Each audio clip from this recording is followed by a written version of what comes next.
Hey, this is JJ Virgin. Thanks so much for joining me. This is Ask the Health Expert. In each episode, I put the power of health in your hands and share ways to get healthy, lose weight, heal your gut, detox, and lots more, so you can look and feel better fast. If you'd rather watch the video, hey, I did put on my makeup and do my hair, so check it out on my YouTube channel.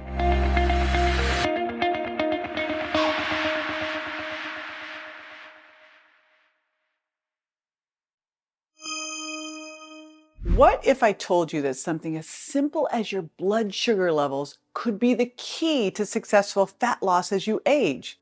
Well, it's true. So I want you to throw out everything you've learned about calorie counting, avoiding fat, and other outdated weight loss advice.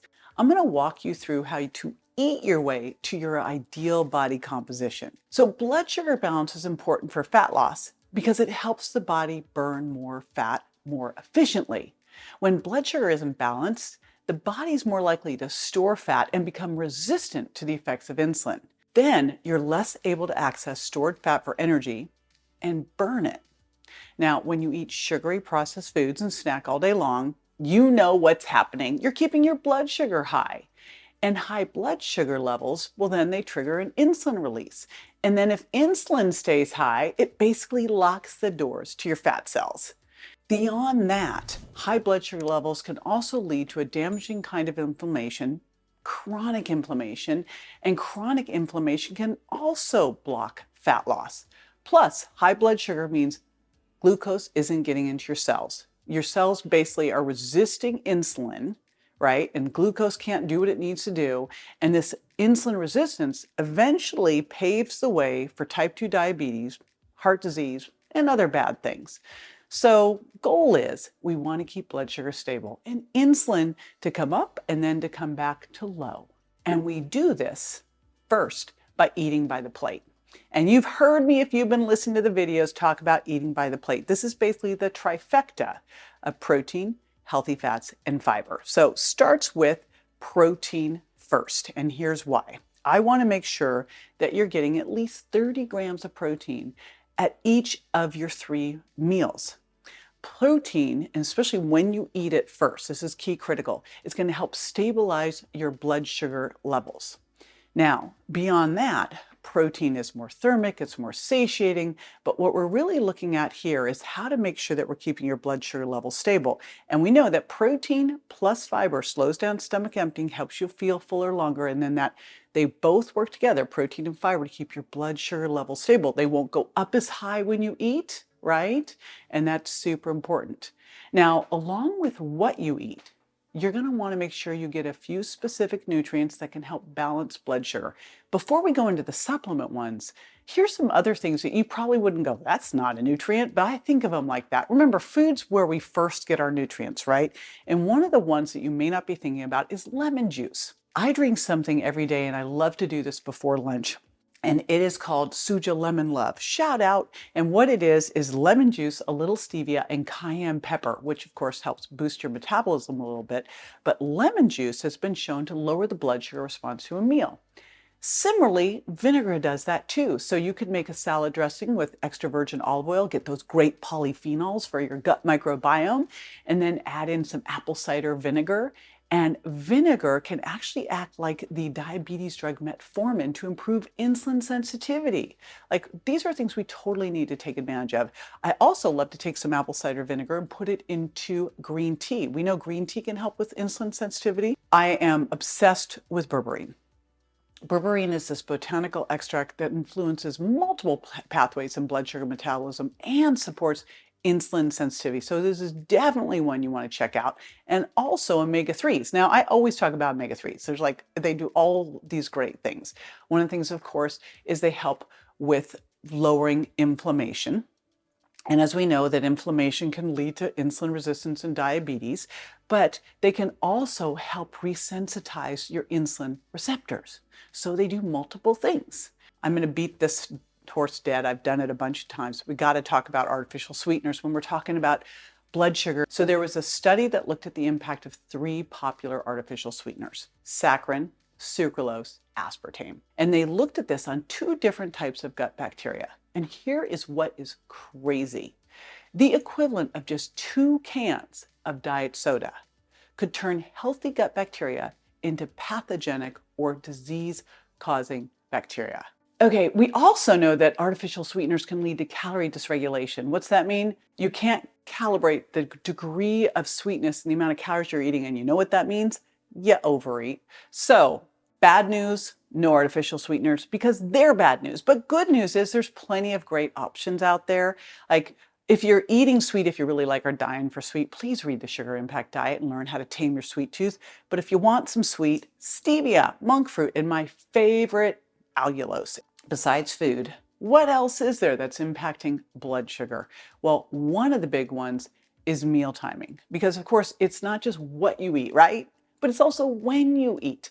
And the first thing that I want you to look at is how you space your meals and when you eat your meals. Here's how this all works. You're waking up in the morning. You want to eat 2 to 3 hours after waking, not right away because you still got to give your pancreas the time to go wake up, right?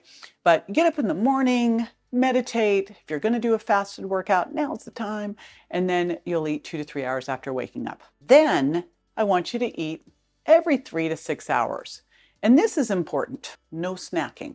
Every time you eat, remember you're raising blood sugar. When you raise blood sugar, you got to raise insulin to bring the blood sugar back down. If you're eating every 2 hours, your body's never having a chance to get that insulin back down to fasting levels.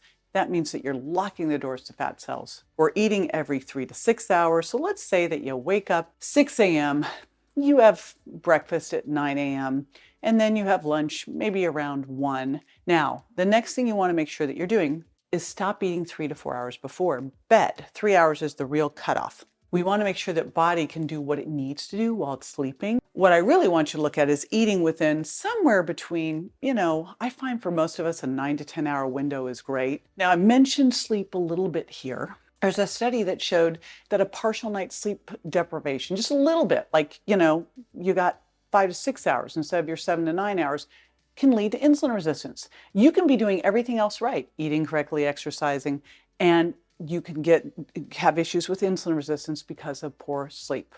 One of the things that happens with insulin resistance, if your insulin's out of balance, it's going to mess up your hunger regulating hormones like ghrelin. And again, remember, your pancreas is snoozing. So insulin levels should be lowest at night because melatonin's up, insulin's down. And here's what's also cool. One thing you can do to help with this is take melatonin. So in my sleep candy, I have melatonin. If we take melatonin before bed, it can actually help improve insulin sensitivity. It can help lower inflammation, and it can help increase the hormones that help regulate blood sugar balance. How cool is that? So what do we want? 7 to 9 hours of quality sleep every single night. So if you are going, I still can't quite get that thing together, check out some of my other videos on sleep and my blogs. I've done so much on this because it's so super duper important. And the other thing that's important, and boy, did I learn this during the pandemic, is stress. Cortisol, we've all heard about this, what your adrenal glands pump out. It's ideal, like short term, we got to have this. It wakes you up every morning, and it's going to be something so your body can utilize glucose. It's important. We would die without it. But we need to be able to have our body come up in the morning and then have a nice curve where it's coming down throughout the afternoon and low in the evening. Where we get in trouble is when we have elevated cortisol when it shouldn't be. And what happens if we have elevated cortisol where it shouldn't be is your blood sugar will be higher than it should be. And when I look at what we need to do to be healthy, it's of course sleeping well, it's of course eating well and supplementing, it's exercise, and stress management. And stress management means find something that brings you bliss, whatever that thing could be for you. One thing that I hope brings you bliss is exercise, because just even a single exercise session can improve insulin sensitivity for at least 16 hours post-exercise. And that's for healthy people and type 2 diabetics. And by the way, like the most important thing of all to do is move. It's the most important. And so like, don't get all bogged down in the best type of exercise, how long, everything else, and then don't do anything, right? Most important of all, move more. And one of the things you can do as a hack is walk after you eat. It lowers the blood sugar response to the meal. But if I were going to look at the most important exercise, we want you moving more. We want you walking as much as possible, park farther away. You know that. And it's easy to do. Here's my hint. Get a big dog. But the next thing is build muscle. If you're over the age of 40 and you're not using it, you are losing it 1% a year. Doesn't sound like much, but how much is that after 10 years? A lot more. And then at the age of 60, we start losing 2% a year. So we've got to be doing some exercise to help us build muscle. Muscle is really where we are using sugar. I call it the sugar sponge. During that workout, you know what you're using for fuel?